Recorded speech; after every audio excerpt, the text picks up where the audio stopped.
Welcome back, everyone, and again, thank you so much for joining us here on The Brighter Side of Life, the Kim Pagano Show.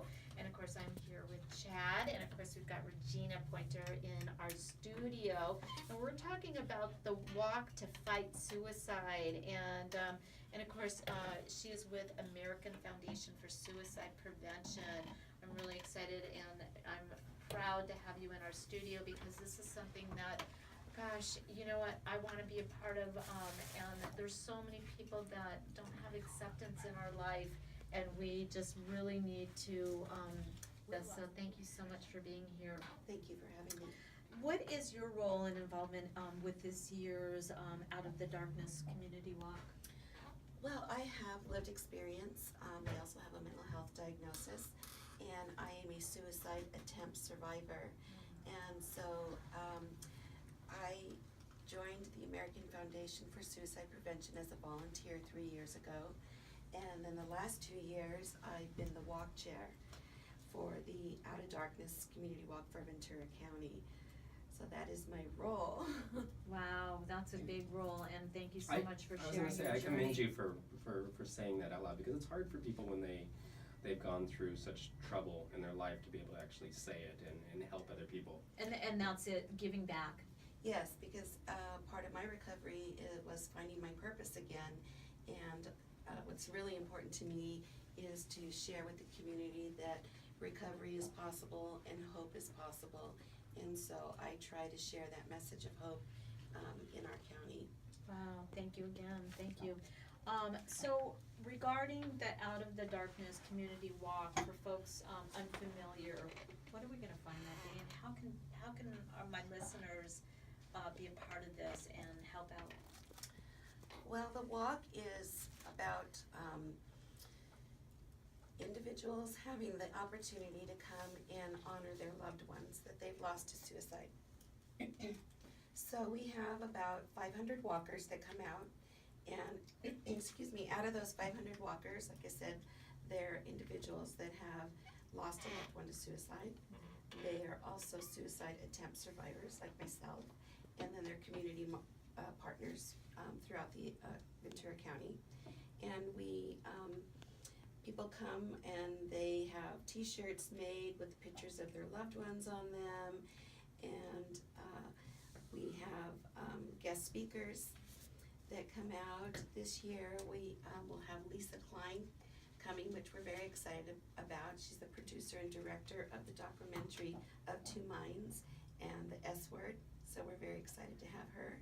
And then we usually have someone that is also a suicide attempt survivor, and this year we have Carol Thomas coming out, and she'll be representing the LGBT community. And then we have a family that will be speaking, telling their story about their loss. So basically the day is to honor those that have lost their lives. The other main focus is that we want to raise awareness, education, and prevention, and then the big one for me is to reduce the stigma that's attached to mental illness and suicide. And when you say that, are you talking mainly of, depression?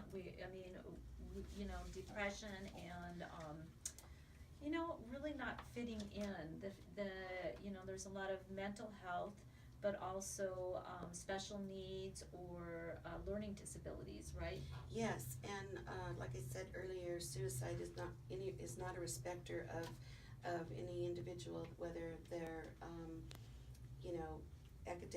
academically challenged or they're straight A students, because statistically straight A students have lost their lives to suicide as well. Oh, yeah. And those that suffer physical impairments and people that have special needs, physical disabilities, suicide affects them as well. And as far as looking at factors, it really, we have to look beyond the norm.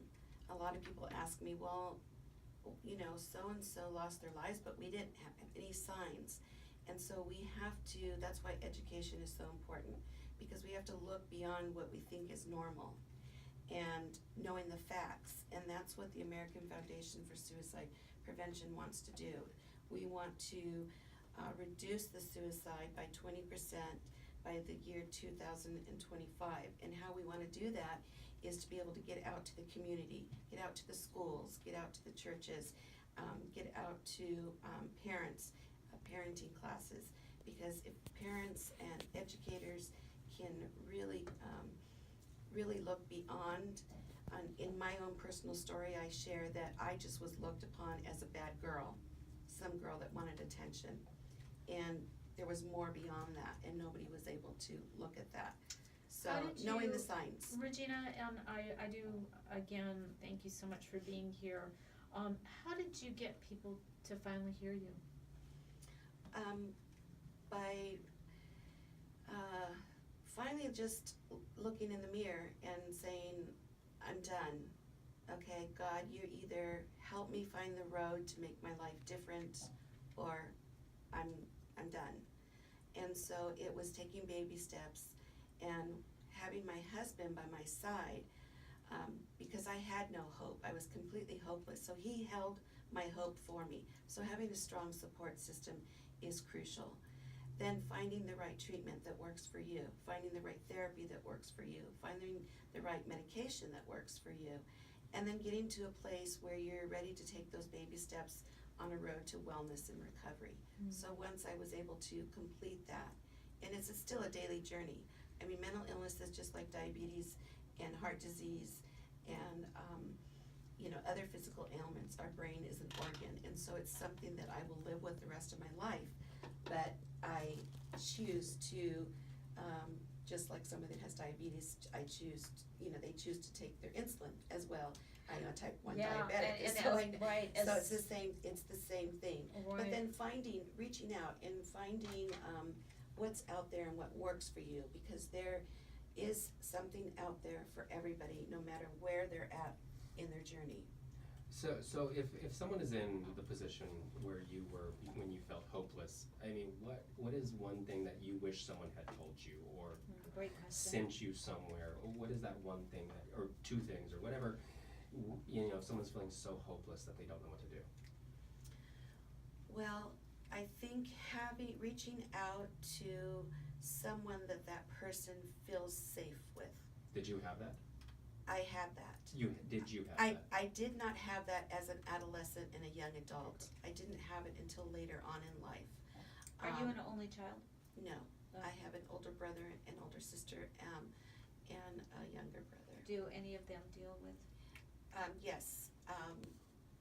They all have some sort of a mental illness or mental or disorder, and that's a whole nother topic as far as the scientific research that mental illness is has a genetic component.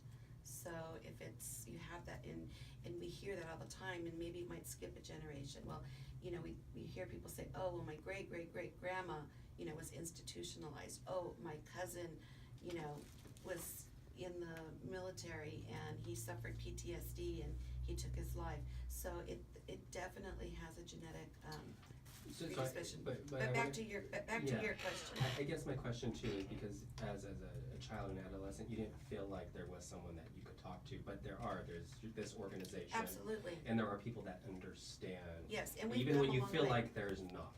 Even if you feel like your mother, your best friend is never going to understand these feelings, there are people who have gone through every sort of emotion that you went through. Yes, and absolutely. That you can talk to. Absolutely. And how would we get in touch? If there's somebody out there right now that maybe has a child or themselves that are feeling really sad and really feeling like they don't belong, what would be their step to find somebody?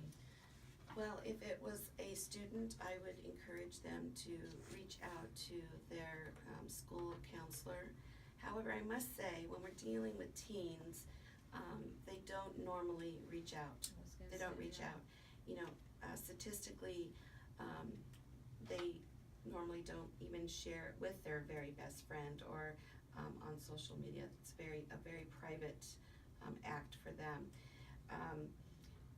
And so for people that are out there that feel like they can't reach out to an individual, whether it's a friend or someone in their church or There is a number that I would like to give out to all of your listeners. And Please it is the Suicide Lifeline. The Suicide Lifeline is 24/7, and whether you yourself are experiencing some darkness or you know someone that's experiencing darkness and you don't know how to reach out to them, you can call the Suicide Lifeline at 800-273-8255. Again, that's 800-273-8255. And when you call that, I do was you just gonna- have to give personal No. information or name? No, you do not. So it can be anonymous, so it if can you be just wanna anonymous. talk. If you just wanna talk. Oh, that's really good to know, because there are people that, they don't wanna share, They're embarrassed. Yeah, they're embarrassed, There's- exactly. There's no reason to be, but they are. Right. There's something wrong with them or they're broken and, Yeah. you just need someone to talk to. And there's Yeah. another person on the other line. Yes, and if you go to AFSP.org, there are several other resources that are available for all ages and all genders. And one of the big things that we also want listeners to know is that we do work with the veterans. And statistically, right now, 22 veterans lose their lives every day to My suicide. son-in-law is a veteran, and he's lost more of his brothers after Yes. than before, and, or in, while they were in service. And, that's just, they just can't cope. Yes, so Yeah, there's so- a lot of resources on Wow. our website. Well, I thank you so much for sharing your journey, and of course, I wanna promote and be a part of Walk to Fight Suicide, and really, get everybody out of the darkness. A community walk, that is coming up, and of course, that is Saturday, September 17th, correct, at Constitutional Park? And, what time does it start? Let's see, I guess registration is at 7:45, and then the walk time is 9 o'clock.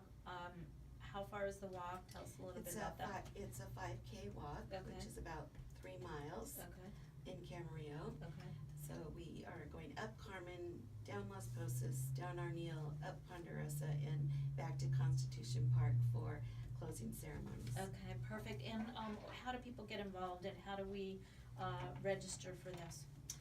So they can go on to afsp.org/VC. Okay, perfect. And they can also email me at reginapointer.afsp@yahoo.com. And I wanna point out, your last name is Pointer, which is Poynter. That's correct. Yeah, perfect. Well, I thank you again for sharing your journey. I'm so glad that you're doing great and that you've got amazing support in your life, and that's what it's about, and that you're giving back and sharing it with other people. And that truly is the brighter side of life here in the 805, and I'm so excited to be a part of this, and I wanna get out there and help you do what you're doing. Thank you very much. So, all right, we are gonna take a really quick break.